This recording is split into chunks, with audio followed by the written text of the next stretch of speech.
What is going on, everybody? James Hancock here. I'm back with the box office breakdown for Sunday, April 5th, where the industry enjoyed a monster weekend at the box office thanks to a variety of factors, but obviously the Super Mario Galaxy movie was an absolute box office juggernaut, and here are the official numbers. Because it was a holiday weekend, the movie enjoyed a 5-day domestic total of $190 million. The traditional 3-day window was $130.9 million, and the global tally for the full weekend was $372.5 million.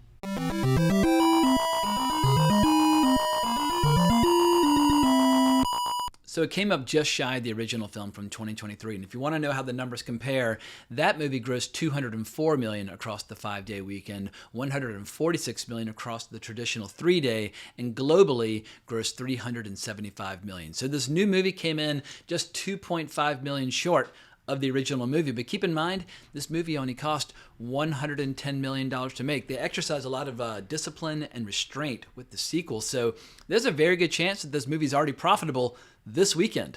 And I haven't been able to find the precise total of what they spent on the marketing of this movie. But in general, if you're looking for what's the break-even point for a movie, if you take the budget of the film and multiply it by 2.5, or perhaps 3 if the marketing spend is really high. But that number will take into account the revenue split between the studio and the theaters, as well as the marketing spend, meaning that the Super Mario Galaxy movie probably needed to gross around $330 million to break even. Well, it's already surpassed that in just the first weekend, so it's all gravy from here on out for Universal, Illumination, and Nintendo. And I feel like this franchise is rapidly turning into one of the best examples in proper franchise management. Even if a lot of the diehard Nintendo fans out there seem to be a little bit cooler on this movie than on the first. It got an A- cinema score versus the A. But overall, they seem to be very happy, which opens up the question of if you're creating a franchise based on a series of books or comics or video games or any source material outside the movie industry. Do you cater your franchise to the diehards, or do you cater your franchise to the kind of like the general kind of ambiguous audience out there? Like, do you go after the casuals, or do you go after the fanatics?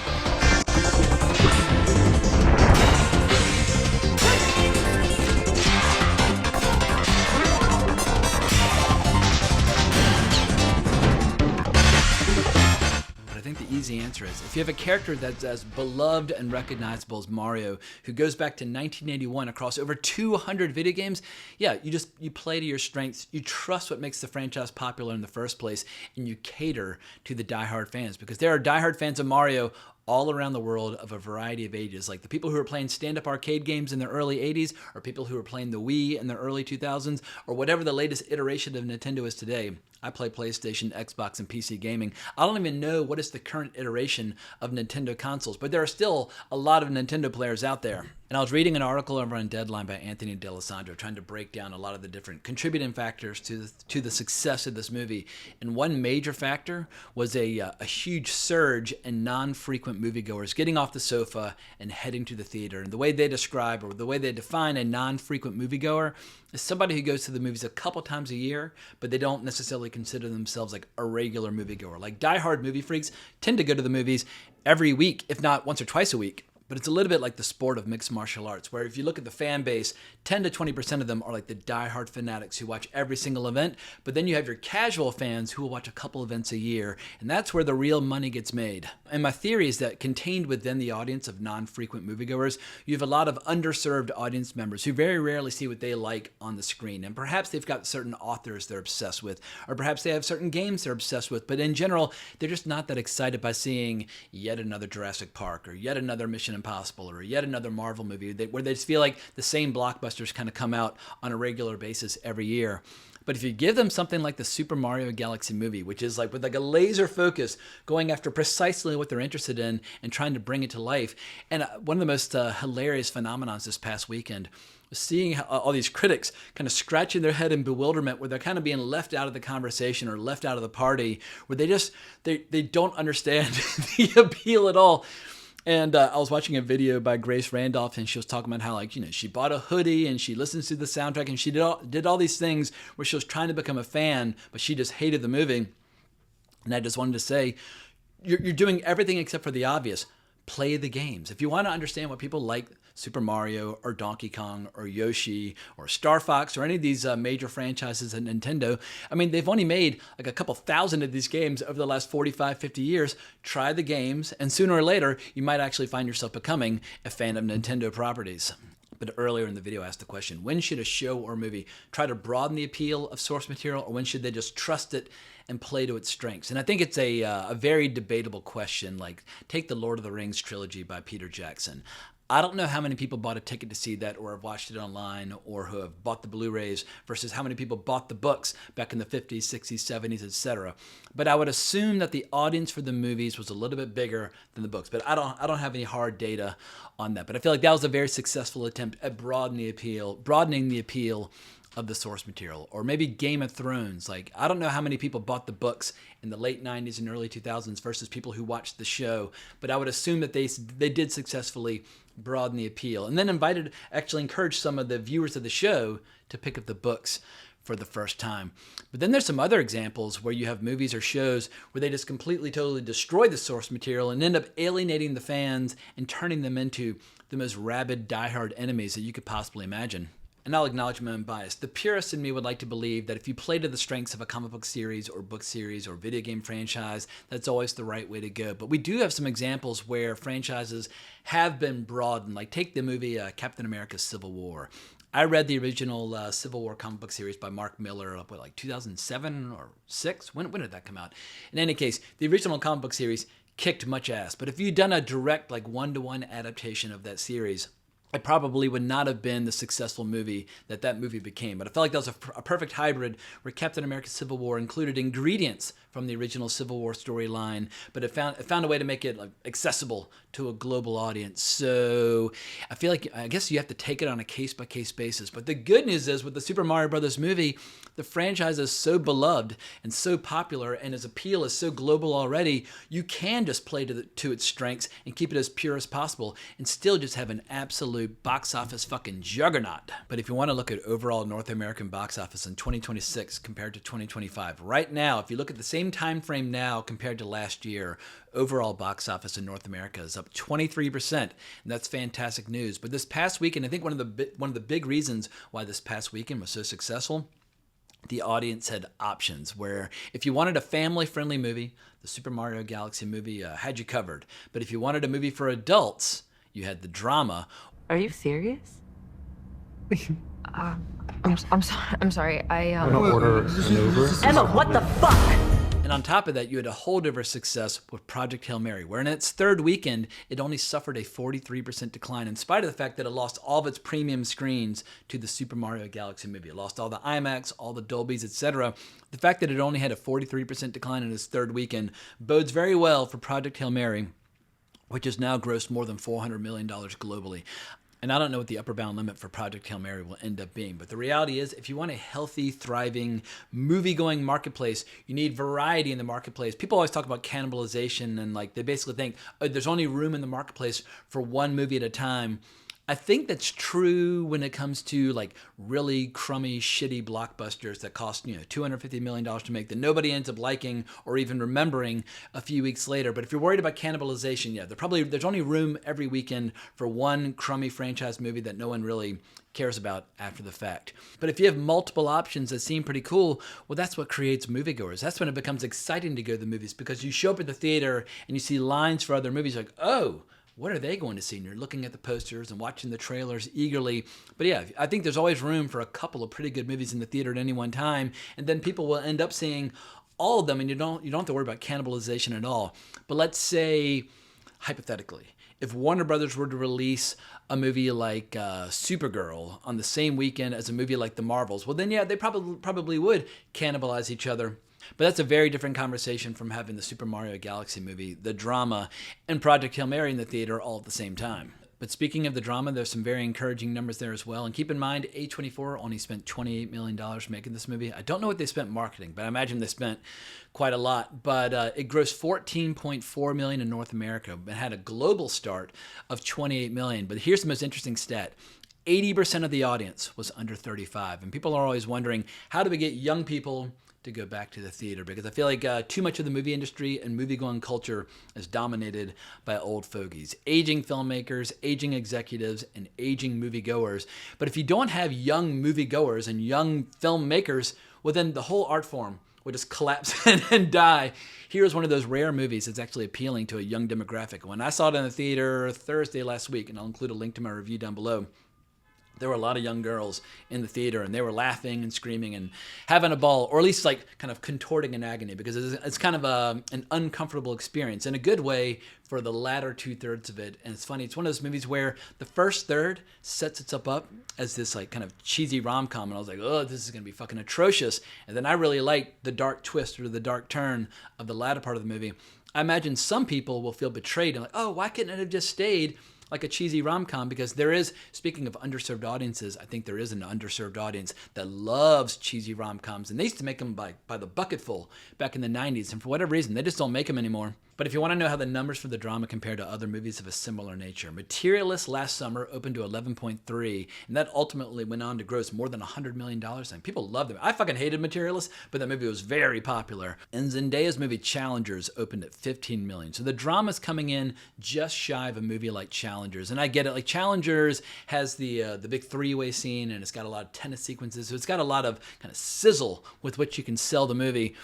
Dark comedies or dark dramas, or anything that's dark is always a tough sell. And the drama, it goes to some really sick and twisted places, and then finds the comedy in subject matter that otherwise is not funny in any way, shape, or form. So it's going to always be a bit of a tough sell. So I don't know what the cap's going to be on the drama, but I think A24 is going to end up doing just fine with the movie. But as always, I'd like to share what the official experts had to say. So let's head over to Variety, where Rebecca Rubin has an article titled Box Office, Super Mario Galaxy Movie Ignites to Blockbuster $190 million. The drama impresses with $14 million debut. Wahoo! Universal and Illumination's animated sequel, the Super Mario Galaxy Movie, has activated the domestic box office with $130 million in its opening weekend and powered to $190 million from 4,252 theaters in its first 5 days of release. These blockbuster figures rank as the year's largest domestic debut, ahead of March's Project Hail Mary with $80.5 million. However, they are ever so slightly trailing its franchise predecessor, 2023's The Super Mario Bros. Movie, which ignited to $146 million over the traditional weekend and $204 million in its first 5 days. Thanks to the enduring appeal of family films and a multi-generational love for the Nintendo video game, the Super Mario Bros. Movie became a 4-quadrant smash in 2023 with $1.3 billion globally. The international box office, Super Mario Galaxy Movie collected $182.4 million from 78 markets for a dazzling global start of $372.5 million. By comparison, the first Mario earned $171 million overseas and stellar $375 million worldwide in the same time frame. These are outstanding numbers, says David A. Gross, who publishes the box office newsletter Franchise Re. So far, the movie's holding most of the first film's audience. This also marks the second biggest domestic launch of all time for Illumination, the animation empire founded by Chris Meledandri. The prolific producer, whose company has an exclusive partnership with Universal, has fielded such kid-friendly hits as the Despicable Me and Minions franchise, Sing, and The Secret Life of Pets. The Super Mario Galaxy Movie is thrilling audiences worldwide, says Universal's domestic distribution chief Jim Orr. Incredible to note that this is Chris Melisandre's 16th movie in 16 years, an amazing run that continues again this summer with another event title. This July's Minions and Monsters is poised to be another huge hit for the studio. Against a $110 million production budget, the Super Mario Galaxy Movie will be massively profitable. Aaron Horvath and Michael Jelenic return to direct the sequel, which follows the Brooklyn-based plumbers known as Mario and Luigi as they venture into outer space. Audiences love the film, though the A- grade on CinemaScore polls is slightly worse than the original's A rating. Critics were less enthusiastic, with Variety's Owen Gleiberman calling the film frenetic and disappointing. And let me just respond to Owen Gleiberman, who's been reviewing movies for decades, but I suspect he's probably never played a video game in his entire life. Or if he did, he didn't understand them or thought they had too many buttons. I always love it when people say, the controls just have too many buttons. It's like, You have a direction pad and like one or two, like, jump and like attack. I mean, it's not that complicated to play video games, but some people just find video games bewildering, and I suspect that Owen Gleiberman is in that camp. But back to the article. Kids love the movie, notes Gross, who adds that family moviegoing is leading the industry now. The Super Mario Galaxy movie towered over box office charts, but it wasn't this weekend's only new release.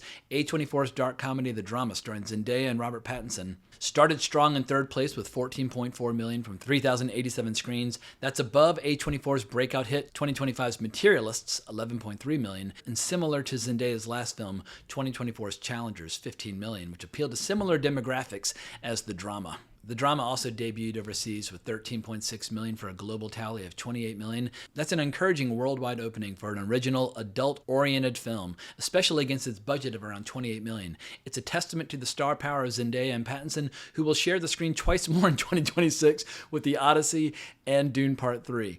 Directed by Christopher Borgli, the R-rated The Drama follows a happily engaged couple whose wedding week goes off the rails after an unexpected revelation. And let me just pause to add, that's kind of bananas that Robert Pattinson and Zendaya are in all three of the same movies, The Drama, Dune Part 3, and The Odyssey. But people are always wondering, who are the movie stars of today and tomorrow that are going to appeal to a younger fan base? I think, obviously, Zendaya and Robert Pattinson, although Robert Pattinson, he's not that young anymore. How old is he? 39, so he's just about to cross the 40 mark. But he joked at one point that when he signed on to play Batman, it was to play young Batman. But it's taken so long to do the second Batman, he's going to turn into old Batman before we even get the second Batman movie. But back to the article. Enthusiasm for the Super Mario Galaxy movie helped to power the biggest collective weekend of the year. Already, the box office is showing improvement from last year, with ticket sales up 23% from the same point in 2025, according to ComScore. Exhibitors are encouraged because the Super Mario Galaxy movie isn't the only movie that's bringing audiences to the big screen. That's a change from post-pandemic habits, when too often one blockbuster would suck up all the oxygen in multiplexes and leave the rest of the new releases to settle for scraps. The Super Mario Galaxy movie is exactly the kind of broad, crowd-pleasing release that brings people into theaters, says AMC CEO Adam Aron. Just as importantly, this success is happening alongside other films that have also been bringing in moviegoers, including Project Hail Mary, The Drama, Scream 7, and Hoppers, among many others. The combination of a major tentpole like the Super Mario Galaxy movie, supported by a diverse slate, helps drive consistent, sustained moviegoing. Second place on domestic charts went to Project Hail Mary, which had another stellar showing with $30 million in its third outing, a 43% decline. So far, the space adventure starring Ryan Gosling has earned an impressive $217 million in North America and $420.7 million globally. It's the first commercial hit for Amazon MGM, which has spent lavishly in its quest to become a major player in the movie business. It's a pivotal year for the studio, which will deliver a full theatrical slate for the first time since the e-commerce giant acquired MGM for $8 billion in 2022. Disney's animated Pixar comedy Hoppers landed at number 4 with $5.8 million in its fifth weekend of release, an unsurprising 52% hit as family crowds overwhelmingly opted to watch the cinematic adventures of Mario and friends. Hoppers has generated $149.6 million domestically and $332 million worldwide, a decent showing that's not quite near the box office heights of Pixar's greats. Reminders of Him rounded out the top 5 with $2.3 million in its fourth frame. Universal's romantic drama, based on Colleen Hoover's novel of the same name, has grossed $45 million in North America and $79 million globally against a $25 million budget. At any rate, we have some potential box office juggernauts heading our way, like Michael. That movie, it probably will end up performing as well as, if not better than, Bohemian Rhapsody, which came out, like 6-7 years ago? And obviously, Queen is a major band, and Freddie Mercury was one of the greatest frontmen who ever lived. But Michael Jackson, he was probably the most popular pop star of the 20th century. I mean, I was a little kid when Thriller came out, and he just took over the world, seemingly for a couple of years. So, and director Antoine Fuqua's got some really good movies to his credit, like Training Day. Admittedly, Training Day came out a long time ago, but he's still the same guy. So we shall see what we shall see. But this coming week, I've got a lot of contenders for what I might see, but I'm not quite sure what I will see. I've got all these tabs open, and my options are Exit 8, which is some Japanese like time loop movie. We've got Faces of Death, which I used to watch the original Faces of Death back in the 1980s and loved it. I don't know if this new one will be able to compare or not. We got Beast, an MMA movie. That might win the question about what I see first. We've got California Schemin' from director James McAvoy. I'm not a big hip-hop guy, but maybe I'll end up seeing California Schemin'. And we've also got Jonah Hill's movie Outcome starring Keanu Reeves. But I suspect that this time next week, that the Super Mario Galaxy movie and Project Hail Mary and the drama will still probably be the top 3 movies. But who knows? Maybe one of these movies will break out. But I think that's all I've got for this week. So let me know what you think down in the comments below. And if you enjoyed this video, please consider liking, subscribing, hitting that notification bell. I would greatly appreciate it. But I hope everybody has a great week. But more importantly, as always, onwards and upwards.